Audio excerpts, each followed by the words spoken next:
औज़ु बिल्लाहि मिनश शैतानिर रजीम।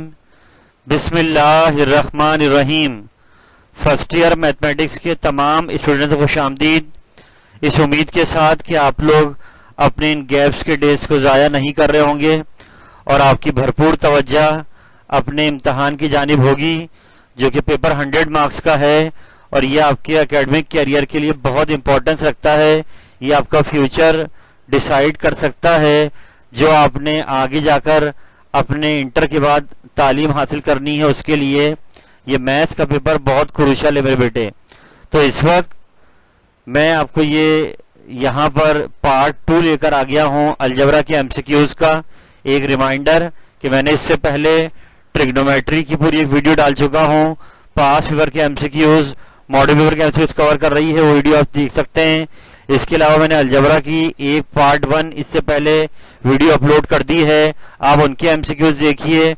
और अब ये मैं पार्ट 2 दे रहा हूँ अलजबरा का, जिसमें जो रिमेनिंग एमसीक्यूज रह गए अलजबरा के वो कवर किए जा रहे हैं पास पेपर से और मॉडल पेपर से।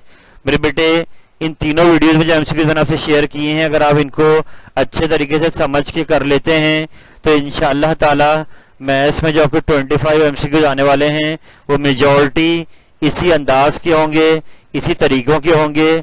मगर शर्त यह है कि आप इनको समझ के पढ़ें कि इसमें ये आंसर क्यों आ रहा है, आखिर ये फॉर्मूला इसमें क्यों आ रहा है। आप इसमें वर्किंग कीजिए, इंशाअल्लाह ये आपका सेक्शन है बहुत अच्छा हो जाएगा अगर आप इन तीनों वीडियोस को बहुत आराम से वर्कआउट करें।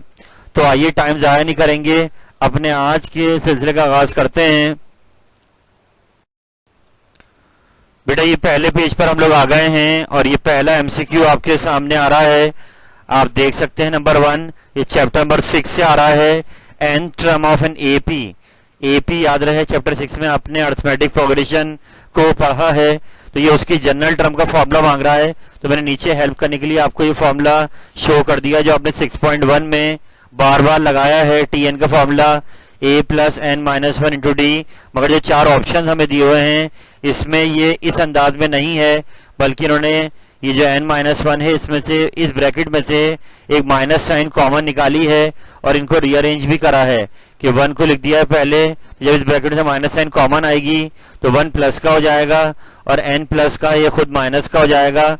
तो ये जनरल टर्म बन रही है। अगर माइनस साइन कॉमन ले लेते हैं तो इन दोनों में कोई फर्क नहीं है, दोनों एक ही फॉर्मूले हैं, बस माइनस कॉमन लिया गया है। और ये आपकी पहले ऑप्शन में आपको ये दिया हुआ है। It means first option number 1 MCQ correct है। नंबर 2 पर आ जाते हैं।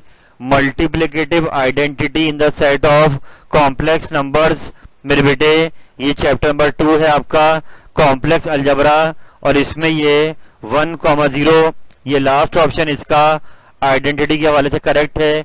इससे मुराद ये है कि अगर आप इस कॉम्प्लेक्स नंबर को किसी दूसरे कॉम्प्लेक्स नंबर से मल्टीप्लाई कराएंगे तो रिटर्न में वही कॉम्प्लेक्स नंबर वापस आ जाएगा और उसमें ये नंबर मल्टीप्लाई होकर कोई चेंज नहीं आएगा। तो इसलिए 1,0 एक ऐसा कॉम्प्लेक्स नंबर है जो किसी दूसरे नंबर से मल्टीप्लाई होकर उसमें कोई चेंज नहीं लाता और वही दूसरा नंबर एज इट इज वापस आ जाता है मल्टीप्लाई होने के बाद इस आइडेंटिटी से। इसलिए कहलाती है मल्टीप्लिकेटिव आइडेंटिटी। और इसकी एक और बात है कि अगर दो इनवर्सेस जो मल्टीप्लिकेटिव इनवर्सेस हों, अगर उनको मल्टीप्लाई कराया जाए तो रिटर्न में जो आंसर आएगा वो यही आइडेंटिटी आएगी 1,0। यानी अगर हम दो मल्टीप्लिकेटिव इनवर्स को आपस में मल्टीप्लाई कराएं तो रिटर्न में जवाब आएगा वो यही आएगा 1,0। नंबर 3 पे आते हैं। प्रोग्रेशन हमें दी हुई है, चैप्टर 6 से आ रहा है और हमसे पूछ रहा है कौन सी प्रोग्रेशन है। तो बेटा, मैंने आपको बताया था कि क्राइटेरिया याद रखें, अगर वो एपी होगा तो हर दो कंसेक्यूटिव टर्म का डिफरेंस सेम आएगा। 9 माइनस 3 6 बचेगा, तो यहाँ डिफरेंस सेम नहीं आ रहा है थर्ड माइनस सेकंड टर्म का। और अब अगर वो जीपी होगा तो उनकी रेशो सेम आएगी हर दो कंसेक्यूटिव टर्म की। तो आप देख सकते हैं जब मैं सेकंड टर्म को फर्स्ट से डिवाइड करूंगा 9/3 तो 3 आ रहा है। 27 को 9 से डिवाइड करूंगा तब भी 3 आ रहा है। 81 को डिवाइड करूंगा 27 तब भी 3 आ रहा है। तो ये डेफिनेशन है ज्योमेट्रिक प्रोग्रेशन की कि इनमें हर दो कंसेक्यूटिव टर्म की रेशियो सेम आती है, तो इसलिए जीपी कहलाएगी। नंबर 4 पे आते हैं, चैप्टर 1 से आ रहा है। तो चैप्टर 1 के बारे में बता दूं बेटा आपको मैं कि चैप्टर 1 सेट से जो है मुमकिन तौर पर एमसीक्यूज लिए जाएंगे, ये आपके रेडियो सिलेबस में शामिल है। तो आप एहतियातन इसको अच्छे वर्कआउट कर लें, हो सकता है कि यहाँ से 2 या 3 भी एमसीक्यूज चैप्टर 1 से आ सकते हैं। तो ए यूनियन ए कॉम्प्लीमेंट का आंसर पूछ रहा है। तो आपको पता ही है यूनियन के अंदर हम दोनों साइड के मेंबर को तरतीब से लिख देते हैं, और कॉम्प्लीमेंट में आपको पता है हम इसको यूनिवर्सल सेट में से माइनस कराते हैं। तो ए और ए कॉम्प्लीमेंट दोनों बिल्कुल अलग अलग सेट हैं, लेकिन जब उनका यूनियन लिया जाएगा तो दोबारा यूनिवर्सल सेट बन जाएगा, यानी कि जहां से कॉम्प्लीमेंट लिया गया था वही सेट वापिस ऑब्टेंड हो जाएगा। आप इसको आसान जबान में यूं समझें कि अगर यूनिवर्सल सेट 1 से 10 तक है और ए इवन नंबर का सेट है तो ए कॉम्प्लीमेंट ऑड नंबर का सेट आ जाएगा, लेकिन जब उनका यूनियन लेंगे तो दोबारा से यूनिवर्सल सेट ही बनेगा 1 से 10 तक। हम चलते हैं आगे।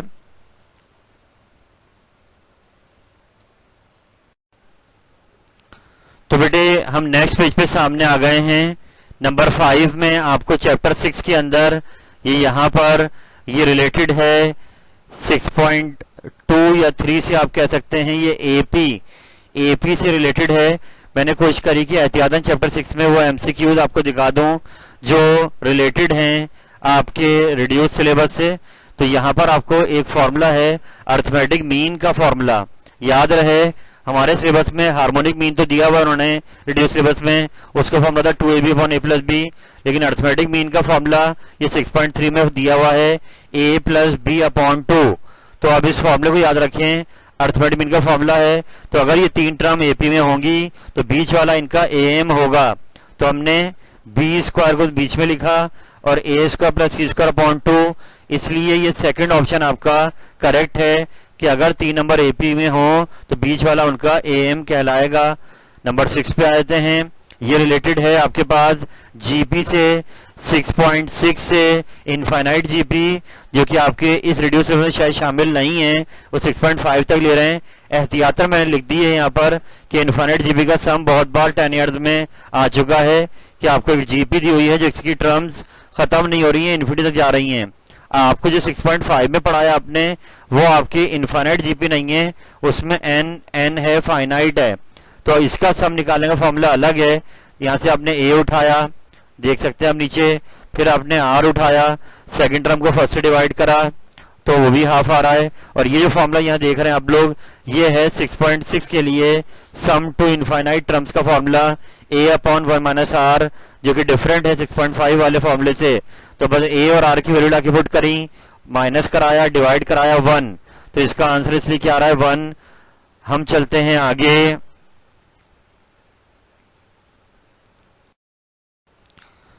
बेटा हम नेक्स्ट पेज पर आ गए हैं। नंबर 7 आपके सामने आ गया है, चैप्टर 2 से रिलेटेड है। कॉम्प्लेक्स नंबर से एक कॉम्प्लेक्स इक्वेशन आपको दी हुई है और आपसे एक्स और वाई की वैल्यूज मांगी जा रही हैं।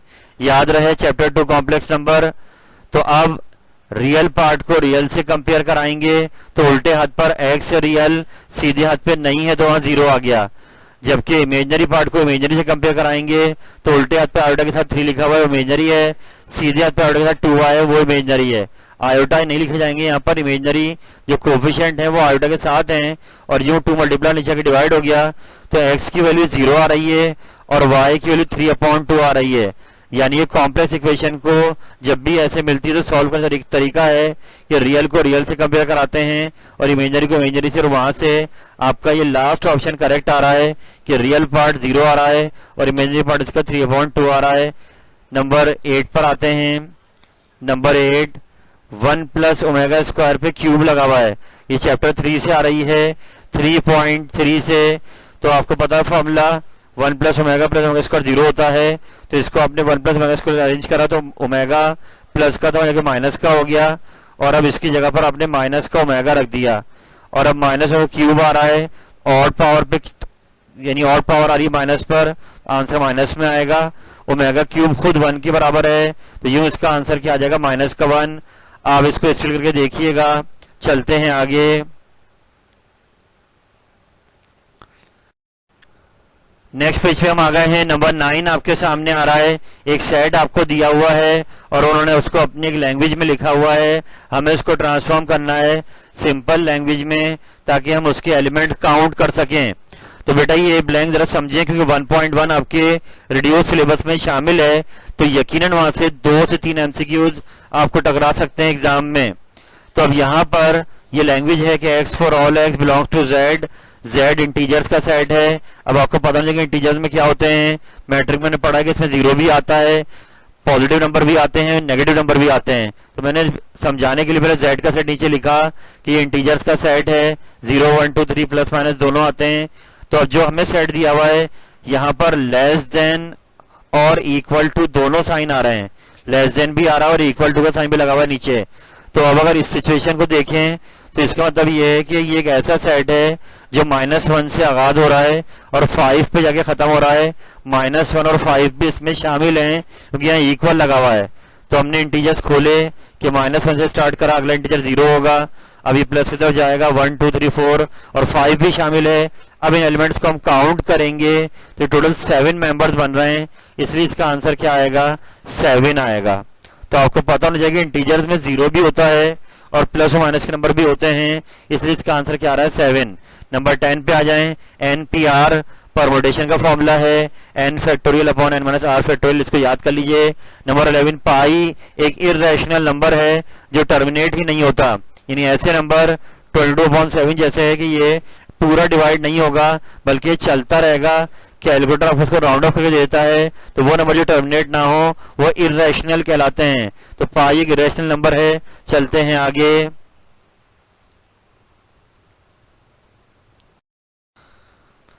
नेक्स्ट पेज पर आ गए हैं, नंबर 12 आपके सामने आ रहा है और ये रिलेटेड है कॉम्प्लेक्स नंबर के चैप्टर से। इस टाइप का एमसीक्यू तकरीबन हर साल ही आता है, इसको अच्छे से रेडी कर लीजिए कि माइनस आयोटा क्यूब के ऊपर स्क्वायर लगा हुआ है। तो पहले ये स्क्वायर हम खोलेंगे माइनस साइन पर, तो वो साइन प्लस हो जाएगी। अब 3 to the 6 law of power लग गया। और अब आयोटा 6 के बाद आपको पता है जब भी इस टाइप का एमसीक्यू आएगा तो आपको पता है आयोटा स्क्वायर -1 के बराबर है, तो अब उस 6 को ब्रेक करेंगे स्क्वायर में। तो 6 को लिख दिया स्क्वायर का क्यूब, अब आयोटा स्क्वायर -1 लिख दिया और -1 का क्यूब भी क्या हो गया, -1, इसलिए इसका आंसर क्या आएगा, -1। इस टाइप के एमसीक्यू बहुत एहतियात से करने की जरूरत है क्योंकि इसमें गलती अक्सर हो जाती है। अच्छा, नंबर 13 से लेकर 16 तक ये मैंने कुछ एक्स्ट्रा आपके सामने एमसीक्यू शेयर कर रहा हूँ जो कि चैप्टर नंबर 8 में 8.2 के अंदर हैं, मगर ये 10 ईयर में बेटा बहुत बार आए हैं। तो एहतियातन मैं चाहूंगा कि 8.2 भले से रिड्यूस सिलेबस में शामिल नहीं है, लेकिन आप ये फॉर्मूले याद रखें। ये एक समीशन का फॉर्मूला है, समीशन एन, क्योंकि रिलेटेड है ये अर्थमेटिक सीरीज से। तो ये 8.2 है जो कि अभी फिलहाल हटा दी गई है। आप खाली ये फॉर्मूले याद कर लें कि समीशन एन अगर आता है तो इसका आंसर है n+1/2।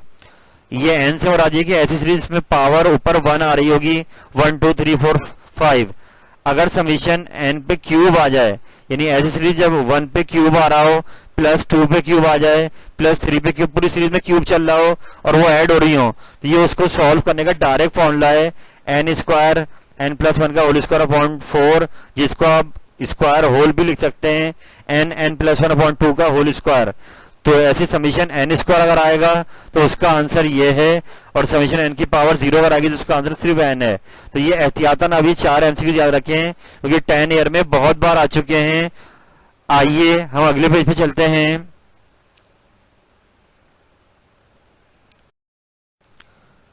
नेक्स्ट पेज पे हम आ गए हैं, नंबर 17 आपके सामने दोबारा सेट से आ रहा है। ए यूनियन ए कॉम्प्लीमेंट का होल कॉम्प्लीमेंट लिया जा रहा है और इसका आंसर ही मांग रहा है। तो बेटे ध्यान रखिए, यहां पर आपके पास पहले आप ए का यूनियन लेंगे ए कॉम्प्लीमेंट के साथ, तो पीछे ब्लैंक आई थी, उसका आंसर यूनिवर्सल सेट ही बनेगा।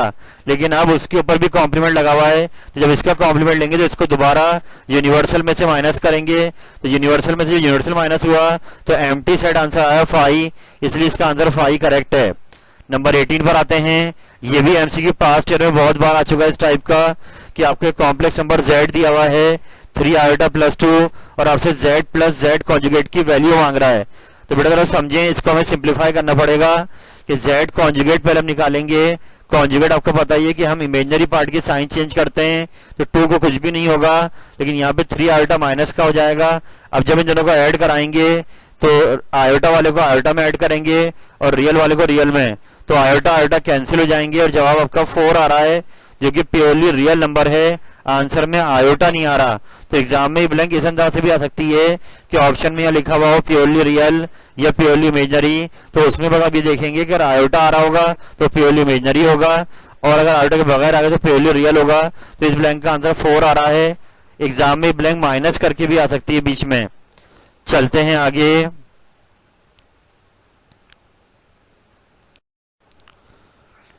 बेटा अगले पेज पे हम लोग आ गए हैं नंबर 19 पर। आपके सामने number of ways in which 5 persons can be seated in a raw. तो बेटा याद रखिए, रॉ मतलब कतार, लाइन से अगर बिठाना है तो ये सिंपल परमुटेशन का फॉर्मूला लगेगा कि पहली पोजीशन पर 5 ऑप्शन होंगे, बंदा खड़ा हो जाएगा, फिर अगली बार 4 हो जाएंगे, 1 काम 3 2 1, तो इन सबको मल्टीप्लाई कराएंगे तो 5 फैक्टोरियल बनेगा 120। कि जब भी एक सिंगल रॉ में खड़ा करेंगे तो सिंपल उसमें फैक्टोरियल लगा देंगे जितने नंबर्स पर्सन्स के आपको दिए होंगे। 20 पर आ जाते हैं। यहाँ पर ही सिंप्लीफाई कर आंसर मांग रहा है कि एन को 0 लिया जाए, तो इस एक्सप्रेशन का आंसर क्या आएगा। तो आपने एन को 0 रखा, 0 ऊपर भी रखा नीचे भी, जैसा पता कि 0 फैक्टोरियल 1 होता है और 1 फैक्टोरियल भी 1 होता है, तो 1 पर 1 का आंसर 1 आएगा। आप इसको स्टिल करके देखिएगा। नंबर 21 पे आते हैं। दोबारा साइड से आ रहा है, ए का इंटरसेक्शन लिया जा रहा है, ए कॉम्प्लीमेंट, और फिर दोबारा उस आंसर का कॉम्प्लीमेंट लिया जाएगा। इसका आंसर मांग रहा है, तो पहले हमने ए इंटरसेक्शन ए कॉम्प्लीमेंट लिया, वो तो नल सेट आएगा, एम्प्टी सेट आएगा क्योंकि इनमें कुछ कॉमन नहीं है, और फिर दोबारा इसको यूनिवर्सल में से माइनस ली कराया क्योंकि इसका भी कॉम्प्लीमेंट मांग रहा है। तो यूनिवर्सल जब एम्प्टी सेट माइनस होगा तो यूनिवर्सल सेट वापस आ जाएगा, इसलिए इसका आंसर यूनिवर्सल सेट आएगा। चलते हैं आगे।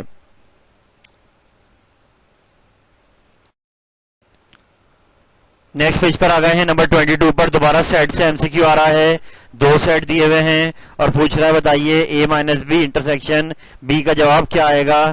तो पहले हमने ए माइनस बी करना है। माइनस आपको पता है कि फर्स्ट सेट में दूसरा सेट माइनस करते हैं, जो मेंबर इसका वहां पर हो वो नीचे नहीं आता। तो 3 यहाँ है तो 3 नीचे नहीं आएगा, 2 नीचे आ गया। और अब इसका इंटरसेक्शन लेना है दोबारा सेट बी के साथ, तो इंटरसेक्शन में कॉमन देखा जाता है, इन दोनों में कुछ भी कॉमन नहीं है तो नल सेट आ गया। इट मींस अब यहाँ ऑप्शन में देखें, एक बार नल सेट ब्रैकेट में दिया हुआ है और एक ब्रैकेट के बाहर दिया हुआ है, तो बेटा इसका करेक्ट आंसर लास्ट ऑप्शन है 5, जिसमें ब्रैकेट नहीं है। जब भी हम मैट्रिक में पावर सेट बनाते थे तो करली ब्रैकेट के अंदर जब भी नल सेट लिखते थे तो या तो अगर ये सिंबल आएगा तो ये ब्रैकेट के बाहर आता था, और अगर खाली सेट बनाते थे तो हम उसमें कोई मेंबर ही नहीं लिखते थे। तो जब भी 5 आएगा तो उस पर ये इस टाइप का करली ब्रैकेट नहीं आएगा, तो इसका लास्ट ऑप्शन करेक्ट है। 23 पे आ जाते हैं। चैप्टर 2 से आ गया है। इमेजनरी पार्ट मांग रहा है, तो पहले हमने आयोटा स्क्वायर के पे -1 रख दिया अंदर और वो आयोटा स्क्वायर गायब हो गया। अब 3 - 5 -2 बचे, बाहर आयोटा था।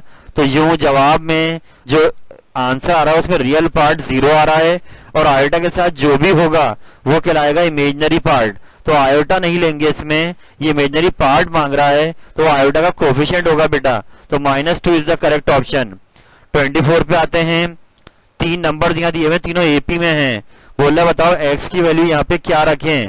तो अगर 3 नंबर एपी में होंगे तो उनका डिफरेंस क्या आएगा, सेम। तो इसका आसान तरीके का 4 ऑप्शन दिए हुए हैं, इनमें से बारी बारी यहाँ पर ऐसी जगह रख पे वैल्यू रखें और फिर देखें कि रिटर्न में डिफरेंस तीनों का क्या बनता है। तो मैं अगर यहाँ पे एक्स पे 3 रखूंगा तो 3 में से 1 गया, 2 बचेगा, और फिर 3 नंबर आ जाएंगे 1 2 3, और उन दोनों के तीनों का फर्क क्या आएगा, 1 1 का आएगा। इसलिए यहाँ पर 3 इज द करेक्ट आंसर, जिसमें नंबर तीनों एपी में आ जाएंगे। चलते हैं आगे।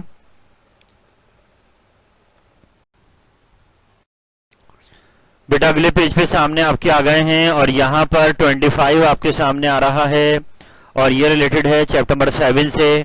परमुटेशन आपने पढ़ा है कि जब रिपीट हो रहे होते हैं वहां पर तो परमुटेशन किस अंदाज में आती है कि कमेटी का वर्ड दिया हुआ है, इसमें 2 M आ रहे हैं, 2 T आ रहे हैं, 2 E आ रहे हैं, इसलिए यहाँ रिपीट होने की वजह से इसका अपना एक फॉर्मूला है कि 9 फैक्टोरियल टोटल काउंट करें, आप 9 लेटर हैं और जो रिपीट हो रहे हैं 2 2 2 2 M 2 T 2 E। तो फॉर्मूला ये है कि 9 factorial upon 2 factorial into 2 factorial into 2 factorial, उसको इस अंदाज में लिखा जाता है ब्रैकेट की फॉर्म में, इसलिए ये ऑप्शन आपका पहला वाला करेक्ट है। 26 पे आते हैं। ये हमें यहाँ पे एक्सप्रेशन दिया हुआ है, इक्वेशन दी हुई है। कह रहा है कि बताइए अगर ABC इस इक्वेशन के लिहाज से किस में है, AP में है, GP में या HP में। तो तरीकेकार ये होगा बेटा कि ये GM का फॉर्मूला एक मैं बता रहा हूँ आपको यहाँ पर, ज्योमेट्रिक मीन का फॉर्मूला, जैसे HM पढ़ा आपने, AM पढ़ा, तो इसको भी याद कर लें, plus minus under root AB कि अगर दो नंबर GP में होंगे तो दरमियान में उनके GM डाल सकते हैं। और अब हमने इस इक्वेशन को लिया, क्रॉस मल्टीप्लाई कराया, ब्रैकेट खोले तो AB से AB कैंसिल हो गया, और एंड में जब रूट लिया तो B वैल्यू आ रही है अंडर रूट AC, यानी B बीच में आ रहा है और B इनका GM बन गया है, इसलिए तीनों GP में हैं, क्योंकि एंड में जाकर B इनका GM बन गया है। बीच वाला जो होता है वो मीन होता है, तो इसलिए ABC किस में होंगे, GP में। 27 पर बेटा ये चैप्टर 2 में से एक प्रॉपर्टी है कॉम्प्लेक्स नंबर की, ये आप बुक में से देखिएगा, इसका प्रूफ भी देख लीजिएगा, एग्जाम में इसका प्रूफ भी आ सकता है कि Z को अगर Z कॉन्जुगेट से मल्टीप्लाई कराया जाए तो रिटर्न में आंसर क्या आएगा। तो ये प्रॉपर्टी बुक में आप देखेंगे तो ये लास्ट ऑप्शन Z मॉडुलस का स्क्वायर ये करेक्ट आंसर आएगा। अब आप बुक में देखेंगे तो प्रॉपर्टी वहां से देखकर सवाल भी रेडी हो जाएगा और ये MCQ भी आपको पक्का हो जाएगा। हम चलते हैं आगे।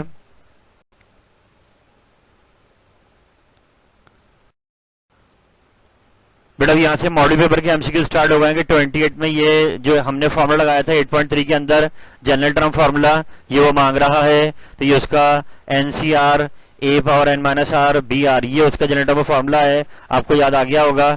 29 पर कह रहा है कि अगर पावर 13 है तो बताएं मिडिल टर्म कौन कौन सी होंगी। तो जैसा कि आपने 8.3 पढ़ा है कि पावर अगर ऑड नंबर आएगी तो मिडिल टर्म दो बनेंगी, एक n+1/2, एक n+3/2 टर्म। तो 13 ऑड है तो 1 प्लस कराए तो 14/2 7 हो गए, ऐसे ही 3 प्लस कराए तो 16/2 8 हो गए। तो फर्स्ट ऑप्शन करेक्ट है, 7 टर्म और 8 टर्म ये दोनों मिडिल टर्म कहलाएंगी। 30 में ये मॉडल पेपर में आ चुका है आपके कि अगर 3 नंबर HP में हैं तो बताएं ये 3 नंबर जिनका रेसिप्रोकल है, यानी उल्टा कर दिया, 15 ऊपर गया, 20 ऊपर गया, 25 ऊपर गया, तो ये AP में होंगे। ये रिलेशन आपको याद है कि HP को उल्टा कर दें तो वो AP बन जाता है, तो AP is the correct answer. चलते हैं आगे।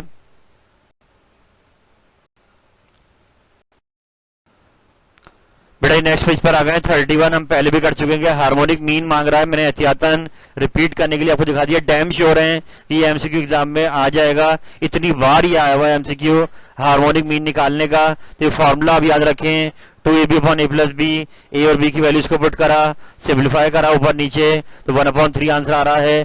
थर्ड ऑप्शन करेक्ट है, आप स्टिल करके देखिएगा। 32 मॉडल पेपर में आ चुका है सेट के रिलेटेड कि अगर दो सेट हों A और B जो कि सब सेट हों यूनिवर्सल सेट U के, और उन दोनों का यूनियन लेने पर दोबारा यूनिवर्सल सेट आ जाए तो अब इन दो सेट्स का एक खास नाम होगा।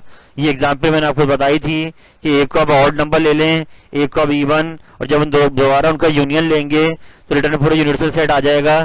तो अब ये दोनों सबसेट्स कहलाएंगे एग्जॉस्टिव सेट्स, एग्जॉस्टिव सेट्स कहलाएंगे A और B कि अगर उनका यूनियन लेने पर यूनिवर्सल सेट दोबारा बन जाए। इसको याद रखिए। हम चलते हैं आगे।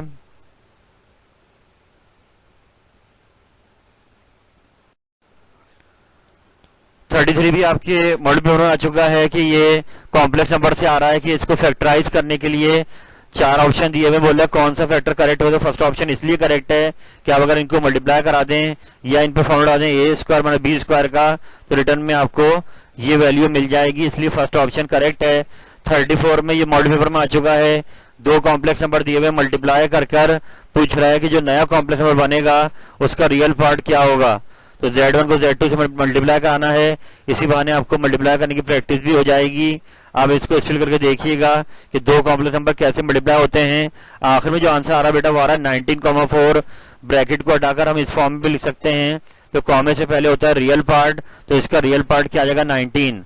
एग्जाम में अगर इमेजिनरी पार्ट मांगे तो कॉमे के बाद होगा वो 4 आएगा, तो फिलहाल रियल पार्ट मांग रहा है तो 19 इज द करेक्ट आंसर। 35 पर आते हैं, product of all cube roots of 27। तो ये आपको पता है कि दोबारा 27 ही आएगा कि इसके क्यूब रूट का सवाल हमने किया था 3 ओमेगा स्क्वायर, तीनों को मल्टीप्लाई कर देंगे तो दोबारा से 27 ओमेगा क्यूब बनेगा और 1 के बराबर होता है ओमेगा क्यूब, तो 27 ही आंसर आएगा। 36 4 इक्वेशन दी हुई है नीचे, 3 किसका रूट है, तो हम क्या करेंगे बारी बारी तीनों चारों इक्वेशन में y की 3 रखेंगे, जिस पर ये 0 हो जाए ये उसी का रूट कहलाएगा, तो इसलिए ये वाला ऑप्शन आपका करेक्ट है। आप स्टिल करके इसको देखिएगा। चलते हैं आगे।